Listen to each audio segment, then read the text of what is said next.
You are being oppressed with modern day architecture and you don't even know it. Government buildings, they're the most oppressive. I mean, when you look at governments, when they're trying to create something, again, a lot of times today it's about power and efficiency, not about inspiring humans to rise up and be the best they can be. Because a lot of government's about, I want to keep you lowly because I want to control you. Buildings in your environment, they're either pro-human inspiration, they're pro-God, or they're anti-human. You know, cities were initially designed where the most important thing was the tallest building in the center. And that used to be the church. God has been displaced by materialism.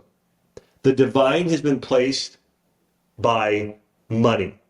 And so, again, I think a lot of times we gloss over this stuff and we think, well, maybe that's a coincidence or maybe that's not important. But I think when you look at the deeper things going on in society today, this is what's happening, is what's at the center. Hey everyone, I'm Dr. Josh Axe and welcome to the show. I'm especially excited for today's episode because this is not something I talk about a lot, but it has a massive impact on the health of your body, but also your mind and your soul. And what I'm going to talk about today is how your environment, everything from architecture to a book sitting on your shelf and the feng shui of a room you're in, can impact your health and especially your mindset. And I'm going to go through a couple studies today, as well as some examples of things you can do to elevate your mindset, nourish your soul and spirit, and improve your physical health, all with your environment.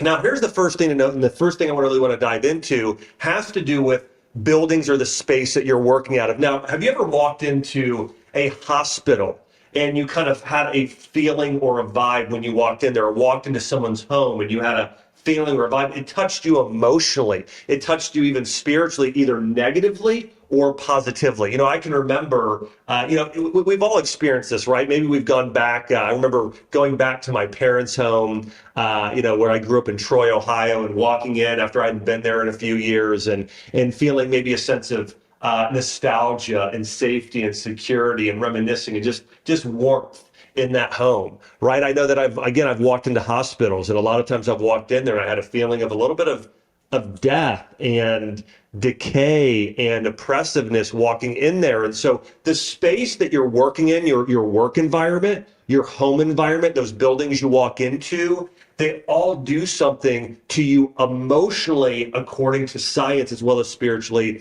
and physically. And so here's the reality. The first thing I want to get into here is that when you think about architecture, when you think about going back to ancient Greece or Egypt, or even places, Okinawa, Japan, Rome, or Jerusalem, when the architecture was created in a lot of these areas, it was meaningful. Things were meticulously sculpted. They were inspiring. They were made of things that are natural.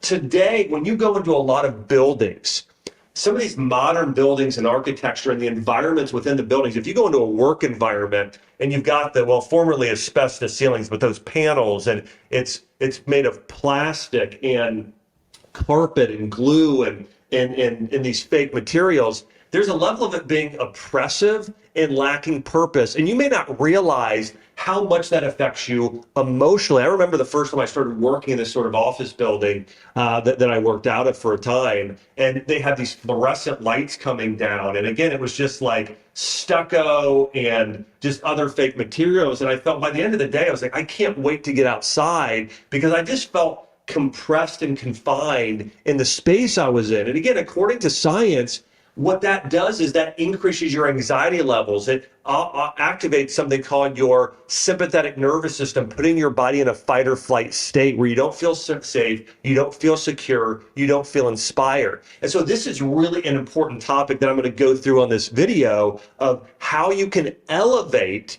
your space and your environment to improve your health, body, mind, and spirit. And so I want to get into a little bit of this right now, and then we'll go into the solutions here at the end. But when I think about architecture today, I think about a place Chelsea and I love to visit, like Florence, Italy.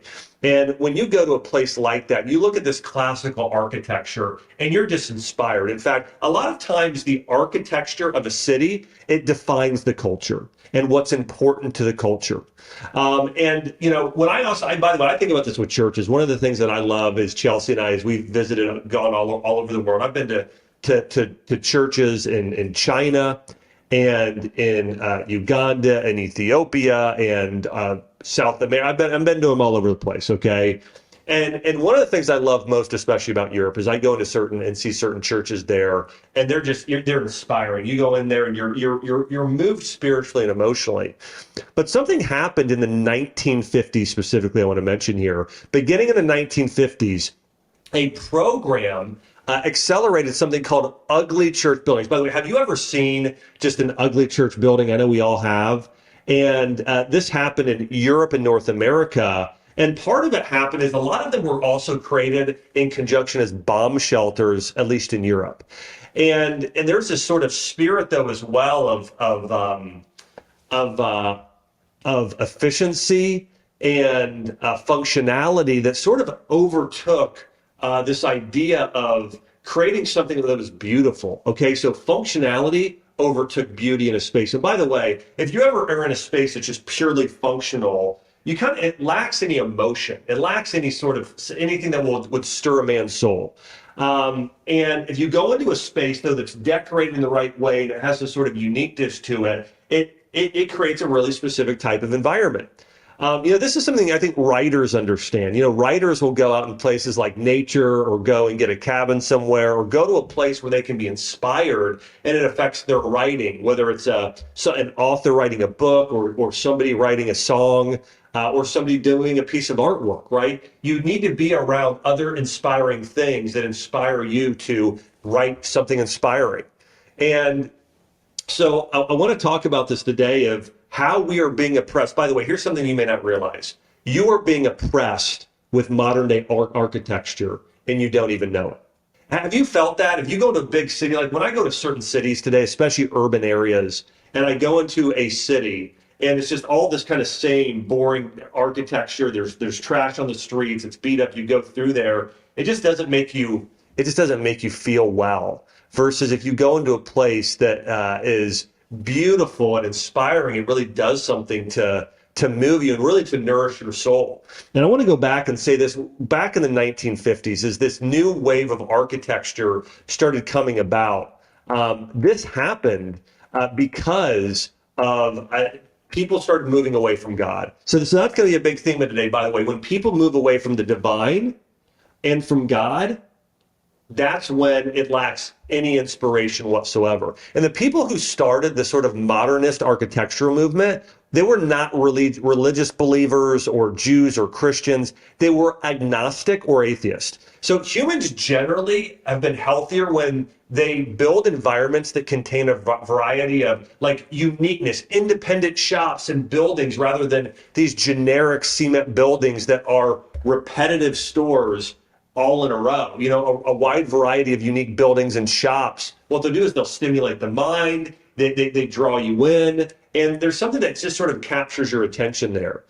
And I want to go to a study here now to talk about why this is so important. You're like, Dr. Axe, why is the building I'm in or the artwork in my home or office building in the city I'm in, why is that so important? Well, listen to this. A study published in the Journal of Environmental Psychology, this is a 2019 study, discovered this in relation to buildings today.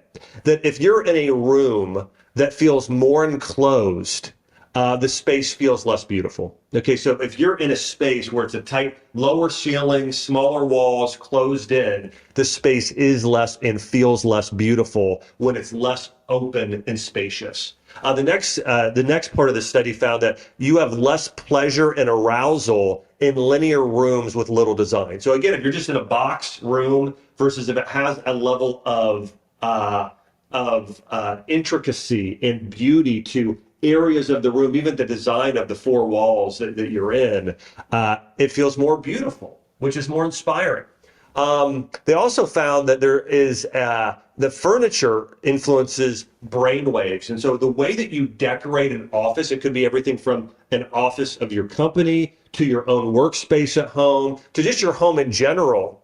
It actually impacts your brain waves, okay? And specifically what they found is that when you're in a room that is decorated in a way that's very inviting and warm, it actually activates what are called your theta brain waves. So if you're ever meditating on something or you're coming up with your most creative ideas, you often are in these theta brain waves. So if you're ever doing, again, whether it's a yoga class or a Christian meditation or Buddhist meditation for that matter, or any sort of meditation where you're kind of getting this zone where you're just thinking creatively and innovatively, those are theta brainwaves. So listen, if you're working in an environment that is a mess with enclosed walls and everything else, it's not to say you can't be creative. It's that you have less capacity to be creative, to be innovative, to actually sometimes spiritually thrive as well when you're in that type of space. But again, theta brainwaves, you have different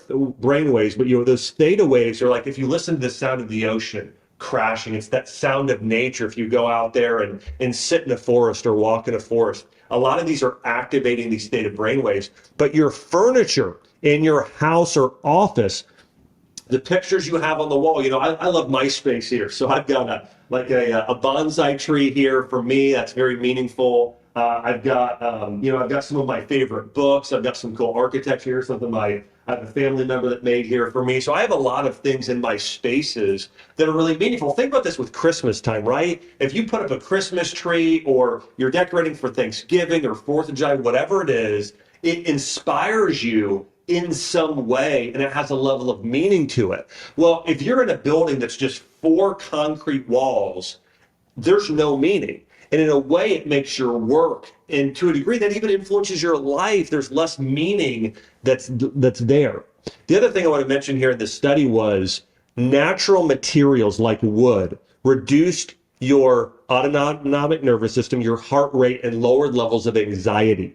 So if you're in a space that's mostly made of, again, plastic and stucco and just fake materials that don't look real, it actually increases anxiety and puts your body in a fight or flight state. Versus if there's natural materials, if there's plants in the room, if there's wood, if there's stone, if there's natural materials, marble, it all induces a sense of calming your nervous system as it would be if you went out in nature, whether it's standing by the ocean, listening to the waves crash, or walking through the forest, hearing the sound of the birds chirp and just that quiet, serene sound. It's a very same thing with what you're putting yourself into. I want to say, I think there's something deeper going on here, even in society. I think when you have more oppressive political parties and oppressive people get into power, they want architecture. They want everything to be the same. Listen, this is a really important thing to get. The spirit of evil wants everyone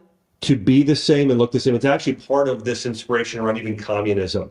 Everything should look and be the same. There's no uniqueness. There's no specialness.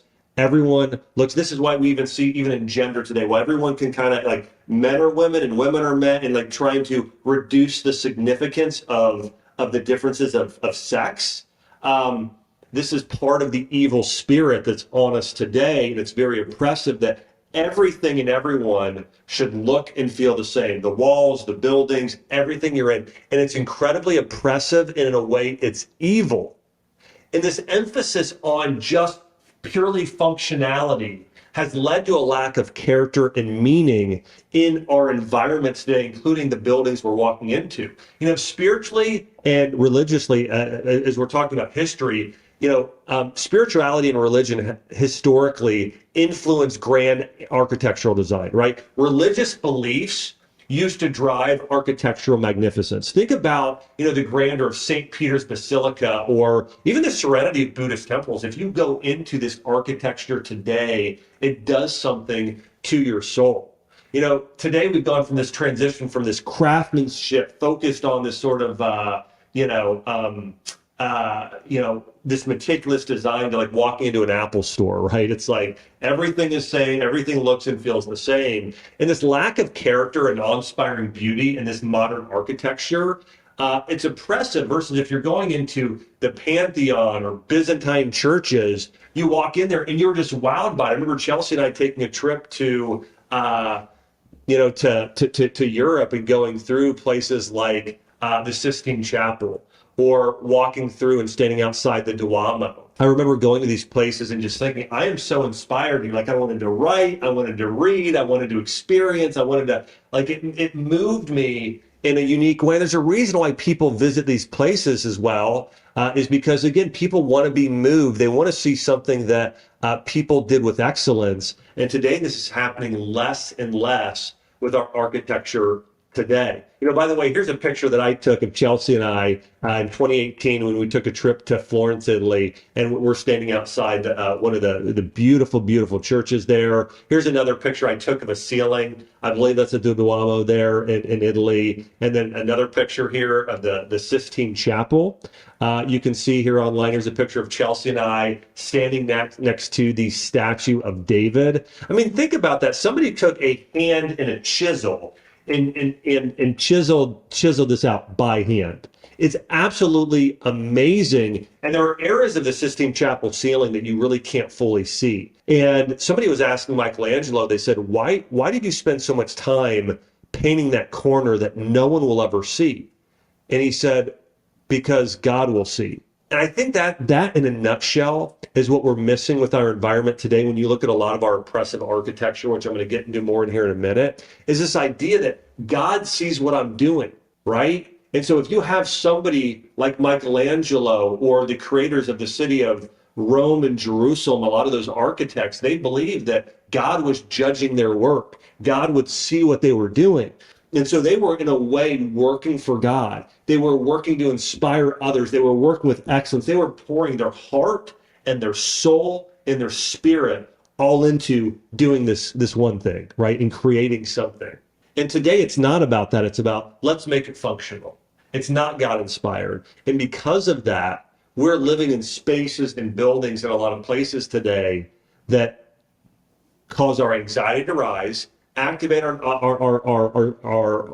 nervous system that is responsible for our body's stress response, and really make us feel more oppressed in a way. Here's another beautiful building, and when you look in the inside, it's full of so much just beautiful stained glass, the Sagrada in Barcelona, Spain. And they just finished this building this year. I don't know the exact number we'll put up here. I know it took well over 100 years to complete this beautiful architecture. And when Chelsea we're in there, we were just blown away. Here's another one. Now this building is not a church. This is a hospital in Barcelona built in 1902. And listen, this creates or doesn't create a healing environment. I want to, my dad came down with pneumonia a few years ago. And so he got put in the hospital, and then I went in to visit him. We got him on a whole natural protocol. But when I was in there and I sat with him and talked for a bit, one of the biggest things I felt oppressed, and I felt sick. I felt sicker being in there. Have you ever spent much time in a hospital?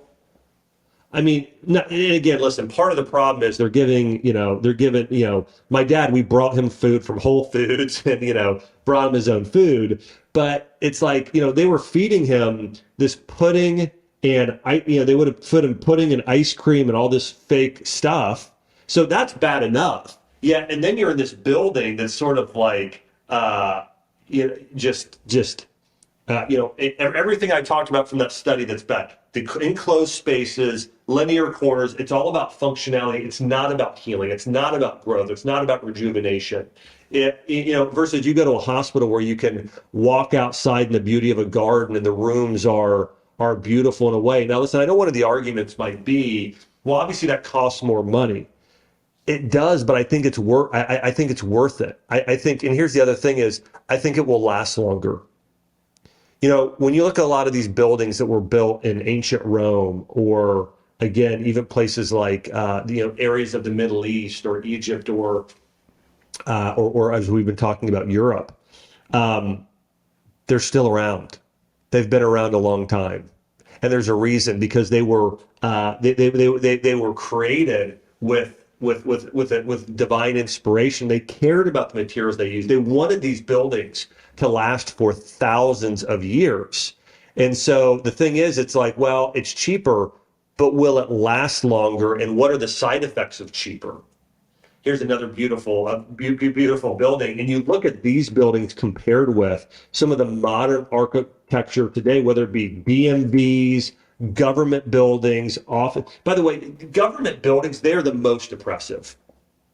And when you look at governments, when they're trying to create something, again, a lot of times today, it's about power and efficiency, not about inspiring humans to rise up and be the best they can be. Because a lot of government's about, I want to keep you lowly because I want to control you. And even the way, by the way, I don't think psychologically they're aware of this, but I am telling you subconsciously that's what's going on, is when you see an ugly government building, the person that created that was out of the thing of, we don't want to inspire people. We don't want people to rise up and be their best because we want to maintain control over everyone. So again, DMVs, office buildings, hospitals, government buildings, you'll see they almost all lack a uniqueness and are oppressive according to these scientific studies in architecture. You know, when you look at, again, a DMV here, again, this is a classic DMV. It's like the DMV that I grew up in and going to, you know, in Ohio, or whether it's Tennessee now or other places I've been and got my license. You know, here's Boston City Hall. I mean, this is another example of just an oppressive space when you're looking at it here from the outside. Here's another one, another hospital. Again, you just feel, it feels like sickness and disease. And that's what they continue to breed there. An interesting note, you know, the third leading cause of death, at least, it might actually be the number one, but the third leading cause of death is medical mistakes. In the U.S. And that's just mistakes. A lot of other people die from, it's called iatrogenic disease. A lot of other people die from other things. Part of it is due to the spirit that's actually behind these things. Here's another one. Here's a church that won't stand the test of time. Here's another example of neighborhoods where every home looks the exact same. And this is what people wanted. It's creating to control people, lack of uniqueness there. And I want to give a compare and contrast here to a lot of sort of the modern architecture. Here's one of the newer statues built to honor Martin Luther King Jr., but it's not honoring. It's ugly. It's weird. It's like, again, compare this statue to the statue of Moses or the Pieta or the statue of David or many of these other brilliant, beautiful statues. This pales in comparison to that. And then, of course, you know, one of the things we see here in a lot of other modern architecture is it's meaningless.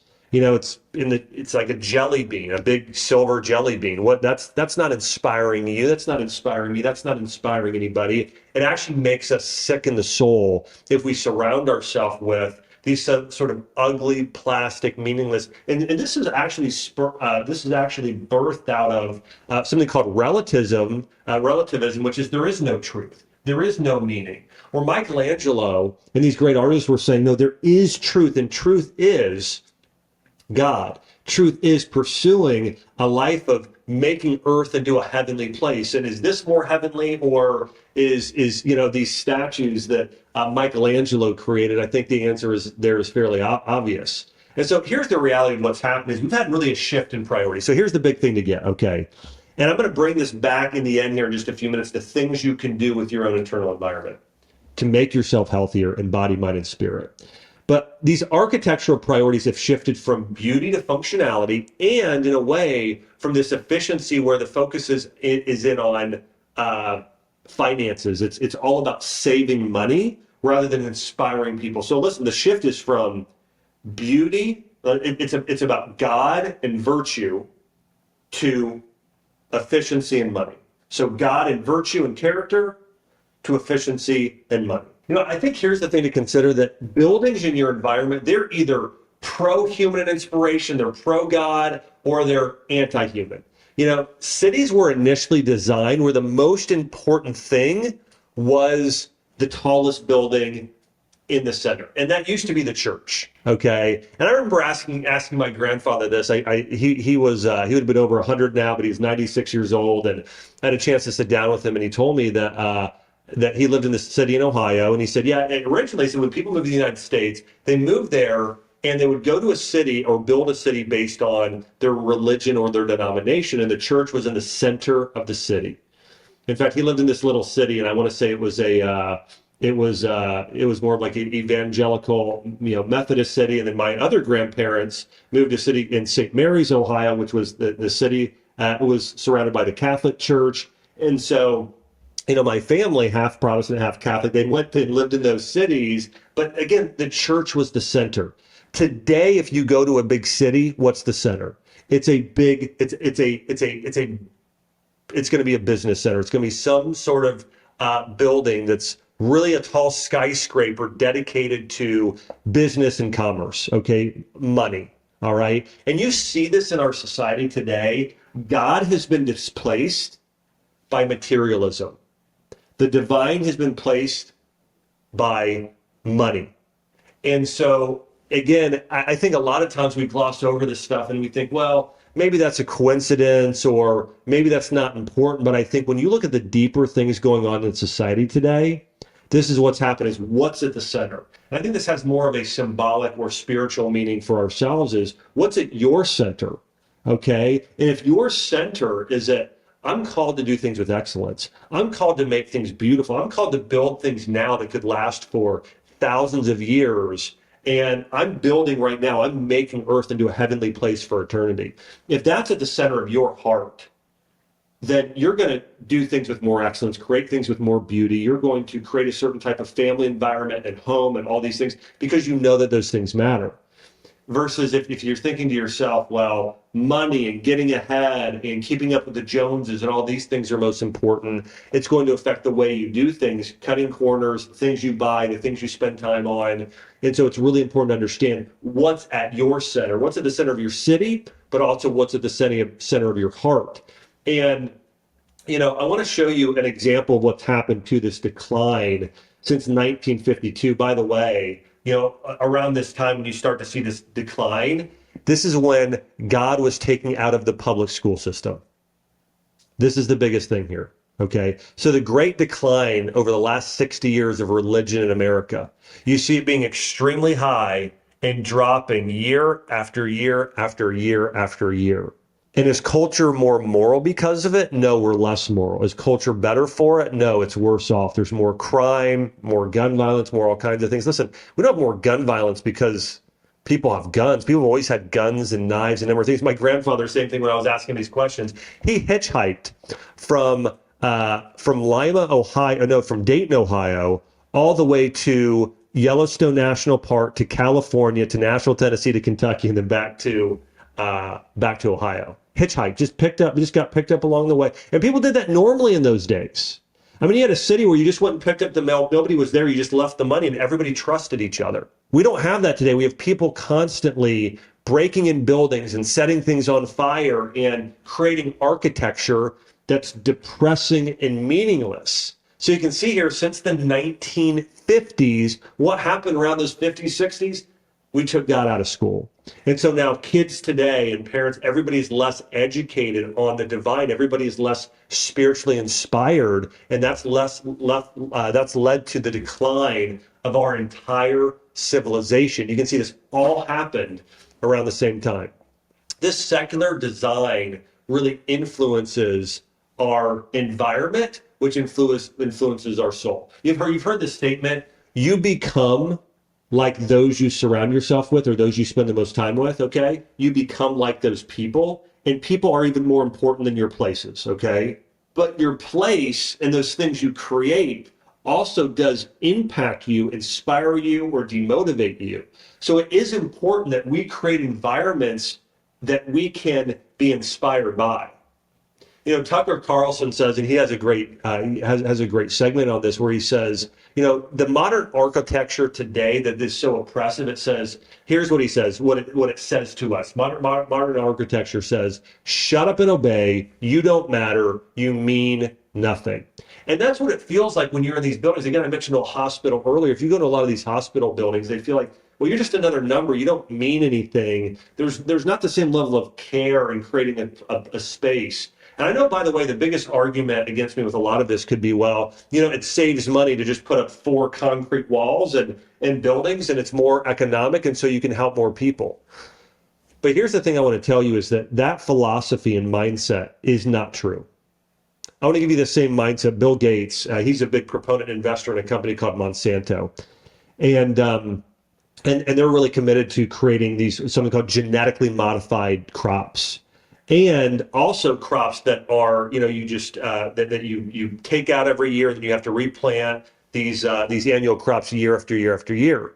And it's a very fast way to do things. It does seem like it will help the most people, get the most people the most things. However, it's not the best way to do things long term.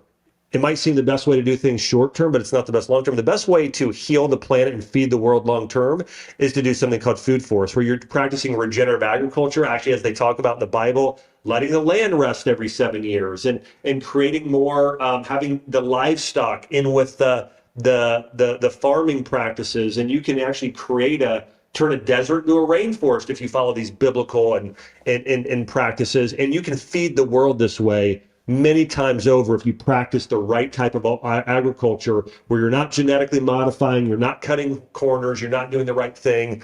So here's the reality here. It's immediate gratification monetarily, but long term, it actually depletes and pillages and takes away from the good things. Again, as we talk about the farming example here, if you are practicing modern farming, where you're using genetically modified crops, whether it be soy or hybridized wheat or some of these other products, you are constantly stripping the planet of carbon and nitrogen and all these minerals in the soil that bring life and health to our bodies. You're depleting the soil when you practice that way. So you might feed the most people that year, but you're actually not feeding them nourishing food, and you're taking away from the earth at the same time. And the same thing goes true for if the only thing you think about or government or others thinks about with money. And by the way, a lot of this architecture has nothing to do with money. It has to do with, hey, we want everything to look the same. It's subconscious, but we're going to oppress people. And again, the root of all of this is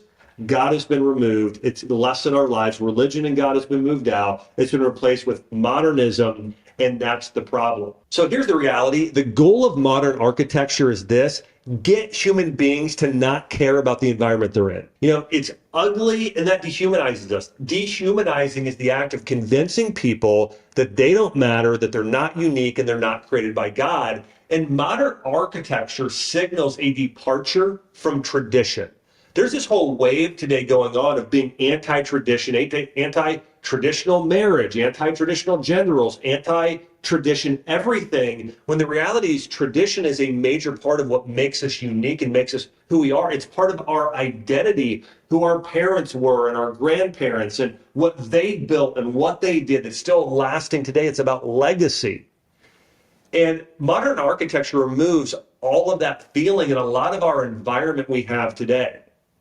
There's a study on the psychological effects of living in this sort of cookie cutter, suburban landscape that we see today. And this was a 2015 study done in Great Britain. It said people who lived in more scenic environments reported better health. This was found across urban and suburban and rural areas. Another study found that employees who had control over the design of their workspace reported higher levels of satisfaction and productivity. So if you allow somebody to be in a more beautiful space, and they can actually be part of making it beautiful and inspiring, they're more productive, they get more done, they do things with more excellence. Research has also shown that well-designed office space can lead to an increase in brain function and productivity in workers. So we're also seeing here that it's actually counterproductive when we are in these non-beautiful, oppressive spaces. And so here's a few things I want to mention that you can start doing. And last thing I want to say is this. So much of this is biblical in nature. When you read the Bible, God doesn't have us start off in a building. He has us start off in a garden. And when he tells Adam and Eve, and he says, you're a gardener. You're going to tend to this garden, make it more beautiful. It's in this little area here in Mesopotamia, but I'm going to have you take this. Your calling is to turn the entire planet into a paradise. And we see many years later, one of his descendants, of course, Solomon. And Solomon has this beautiful building, this beautiful place he creates called the Hanging Gardens of Solomon. And it's known as one of the seven wonders of the world. And when you go back later on, when you read the second or one of the two last chapters of the Bible, it says that in the end we'll all be living together. Those who are in heaven, and when they come back here on earth, we'll be living in a garden city. Okay, so we start off in a garden that's in one little place, and later on the entire planet turns into a garden city. And that's what Solomon was trying to do: is take this, create a garden city in this area he was in the Middle East. And we're called to do a similar thing, I think, in our architecture. I was thinking about this the other day. Chelsea and I have built several homes. And when we've built homes, we don't go and try and find, the most fake things to make the house beautiful. We try to find the most natural things. We're looking at natural wood and stone and limestone and, all these things that make the house very unique, and glass so we can see the outdoors and have plants in the home, right? And so that's what beauty is. And it also makes me think of somebody who really also understood this. If you read any of J.R.R. Tolkien's work, like Lord of the Rings or The Hobbit or The Silmarillion, when you read these books, you'll read about places like Rivendell or Lothlorien or Numenor, these cities that are garden cities.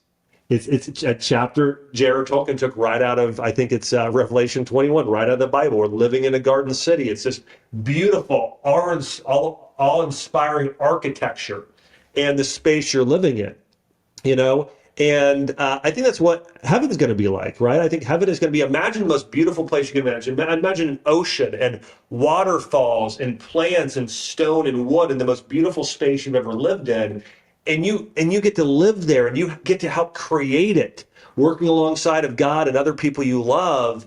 And that's that very same thing that we should be doing at the end of time, we should be doing now and working towards that right now. And what happens is that good spirit, that spirit of good, it inspires us to do that. The spirit of evil oppresses us and says, it doesn't matter. It's just four concrete walls. Everything's the same. It doesn't matter. Therefore, you don't matter. That's the thing we want to stay away from. And so, a few things here that I want to share with you that I want you to encourage you to do is make your space beautiful. It impacts your health of your body physically. We saw it reduces anxiety, according to studies. It reduces your heart rate, and it improves your overall health if you're in a beautiful space. So spend time making your space beautiful. We'll make something beautiful. Things that are natural. Things that have meaning to you, things that are, again, of nature. Now, I want to give you some examples here. Like, again, I've got like a bonsai tray in here. We've got natural plants in my home. I got another plant here. Here's I got books on my shelf. This is, part of the, this isn't Lord of the Rings. This is Silmarillion, but this is a book Chelsea got me for Christmas a few Christmases back. It's a natural, it's a leather bound book she has here that I absolutely love, and it's got all these great pictures of it, and which inspires me. And so, make your space natural, motivating, meaningful. I'll put pictures in places also of people I inspire to be like and that motivate me. And I have a vision board, that I've created, and all those sort of things. And so I want to encourage you, your space matters, your environment matters. Now listen, people matter the most, the people you surround yourself with. But in addition to that, your environment matters. So be meticulous. Be like Michelangelo. Make it a work of art, creating your space in your home and having it a place that's really nourishing to your body, mind, and spirit. And also be aware of what's going on. Be aware when you walk into that DMV or you see those office buildings of realizing this is a spirit of oppression, of everyone's trying to be the same versus the uniqueness, the way we were created, and the importance to bring God back and religion back into your life, because it will inspire you to greatness of things that won't be temporary, but things that will last eternally. As Michelangelo said, God will see. He sees everything, and I'm doing this for him. And so we want to think in those terms here as well. So, hey, I hope you've enjoyed this episode. I've really enjoyed talking about a lot of things, but really the center of this is Our environment greatly impacts us. Everything from the buildings we're in, outside of the buildings we're in, the things that we have in our homes, it all impacts us greatly.